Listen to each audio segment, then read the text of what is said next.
कराची के हल्का NA 240 के ज़िमनी इंतखाबात 309 पोलिंग स्टेशन में से 125 पोलिंग स्टेशन के गैर हतमी और गैर सरकारी नताइज बोल न्यूज़ को मौसूल हो चुके हैं। ताज़ा तरीन नताइज के मुताबिक MQM पाकिस्तान के मोहम्मद अबू बकर 4362 वोट लेकर सबसे आगे हैं, जबकि उनके मद्दे मुकाबिल तहरीक लब्बैक पाकिस्तान के शहजादा शहबाज 4310 वोटों के साथ दूसरे नंबर पर हैं। महाजिर कौमी मूवमेंट के सईद रफ़ीउद्दीन ने 3450 वोट हासिल किए, जबकि पीपल्स पार्टी के नासिर रहीम ने 2163 वोट हासिल किए और PSP के अनीस कायम खानी 1906 वोट हासिल कर सके हैं। इसी बारे में मजीद डिटेल जानेंगे बोल न्यूज़ के नुमाइंदे इरशाद संजरानी से। इरशाद, अब तक MQM पाकिस्तान यहाँ पर आगे है?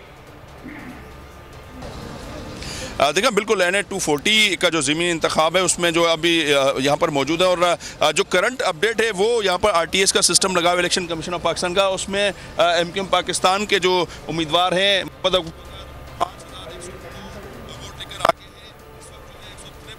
पोलिंग स्टेशन उसके नताज आ चुके हैं। MQM पाकिस्तान के उम्मीदवार जो वो आगे हैं। इसके अलावा दूसरे नंबर पर शहजादा शहबाज TLP के 5160 लेकर वोट लेकर दूसरे नंबर पर हैं। तीसरे नंबर पर 4001 वोट लिए हैं MQM हकी के और चौथे नंबर पर 2459 वोट लेकर नासिर पीपल्स पार्टी के चौथे नंबर पर हैं। पांचवें नंबर पर शबीर अहमद कायम खानी PSP के हैं, उन्होंने वोट दिए हैं। बहुत शुक्रिया इरशाद संजरानी, आपसे इस बारे में मजीद भी जानते रहेंगे।